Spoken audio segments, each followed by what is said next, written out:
Well, there was a period in our lives where we would stand on a street corner with a guitar case open. I would have a guitar, and Gene and I would stand and we'd go, you know, if you break my heart. That's my part. Huh? Okay, watch this, folks. Right, now, just make believe you're walking down the street, throw a quarter this way.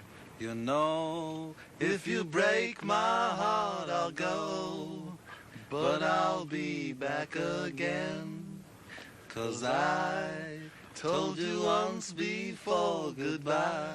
See, all that nasal we would stuff, do that. you were just marvelous. And then sooner or later, someone would walk down the street, and it was usually a neighbor of mine, and go, Stanley, what are you doing down here? You look so cute. I remember that. And he's going, oh, good. Get out of here. Take your dollar and fucking beat it. We had, it was a trio now. We had gotten Peter Criss. Peter Criss was in a bar band in Brooklyn. You're going to play that song for my girl, right? Yeah. And that was the kind of club it was. We went in there, we were sitting... in there, we'd like to dedicate Ave Maria to... And we went to see him play in a small club. It was called the King's Lounge. A very nice club, very nice people were sitting on... Hey, this is good. What do you got there? Hey, what are you, a boy or a girl? Oh, girl. Get out of here. That kind of club. And then, so all of us are driving down Queens Boulevard in New York City, and we're trying to think of a name.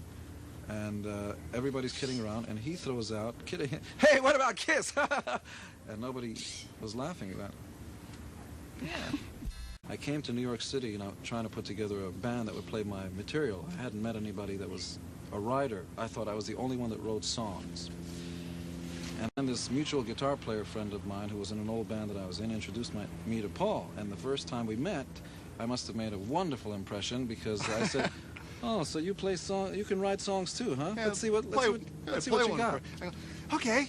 And I sit down, I play a song, he goes, that's not bad. Not bad. Okay. In fact, I remember the first song was Sunday Driver, which was later a song that... And it wound up on our first album. First record. We changed it to Let Me Know. Anyway, he thought I was a real putz, and probably from his perspective he was right. But the first time we were ever together in any relationship, aside from the secret one, of course, is that I rented his band my amplifiers, because they were playing in a club and I had these Marshalls. He was going on stage. We were playing, it was actually like a coffee house, yeah, you know, right. like a real hippie kind of place.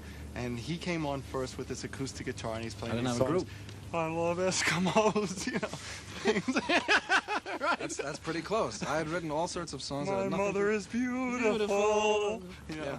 And then we came on, turned up the amps, and we started playing, and we were playing. And here's another funny story. I had then started an additional group with somebody else to do my material, and we needed another guitar player. We put an ad in The Voice. He answered the ad, and we never called him. He didn't sound right. He sounded like a flake. Time goes by. The next generation starts. We decide to put another group together, and then we decided when we meet. Then it was later that we realized, he and I, that he had actually called about this other band, and we never even returned his phone call. Did you get that? It's amazing. Cosmic. Don't let anybody say that there isn't fate involved in your lives, people, because this kind of stuff can happen to you also. Life is full of all kinds of changes and amazing coincidences that lead to prosperous fates. We weren't as cool as everybody else. All the other bands were hanging out in clubs. We were hanging out in a loft on 23rd Street trying to learn how to play better. Our Thanksgiving was eating turkey sandwiches, and we thought that was kind of upper class. I'll tell you a funny story. Is our drummer at the time, Peter Criss, was very depressed about, well, things aren't going so well. This was only after 4 months of rehearsal, and we were putting on one of our first concerts in New York City, a hall that we rented. We advertised for it and everything. So I rented a limousine, and we went to this place with girlfriends, equipment, everything, in this stretch. It was like a stretch Mercedes. Yeah, it was with amazing. everything in there. Went up to this sleazy prostitute hotel on 43rd and 6th in New York City. You get out and bums are there, but we came in style. That's Go right. up to the second floor of this like sleazebag hotel, play our hearts out. You know, it was a great way to start. One of the first shows we ever did, limousines. We always thought of ourselves as a band playing an arena or a stadium. You know, bands try to do that nowadays, which is real nice, but I think it's definitely the right attitude. I mean, when we started off, we were a band that never played clubs.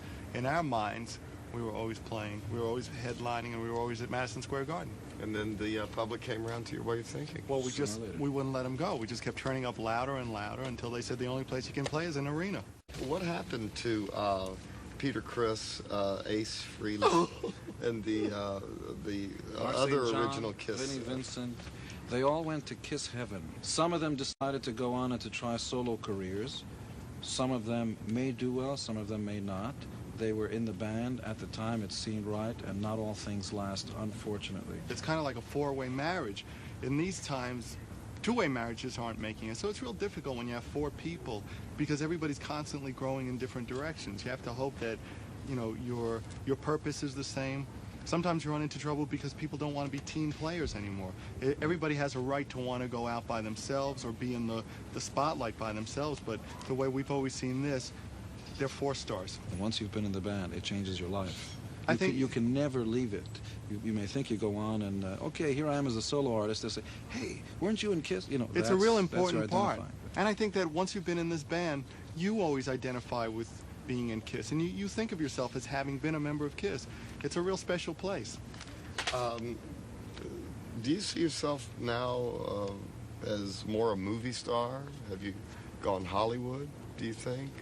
I got to get out of this picture for this one, right? You know, what's funny is you get asked that from both areas. The movie people ask you if you are giving up rock and roll. Well, now that you've seen the light and, you know, what do you think of Cecil B, you know, all that stuff?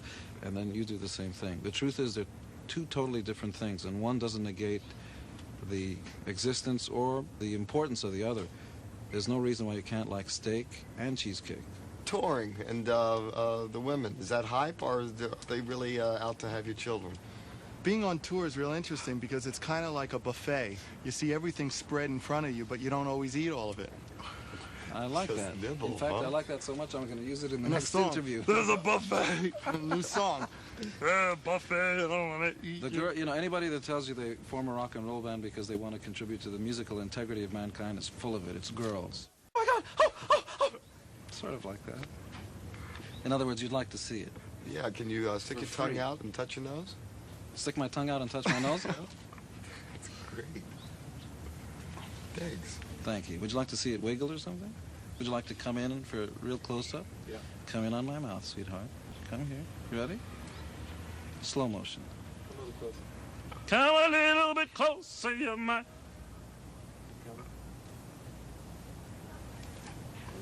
Are you ready?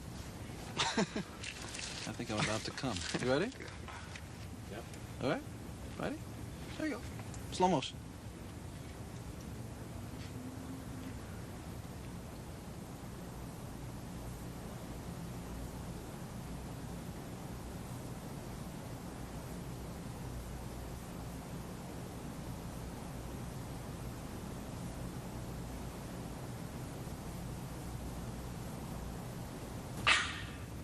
Thanks.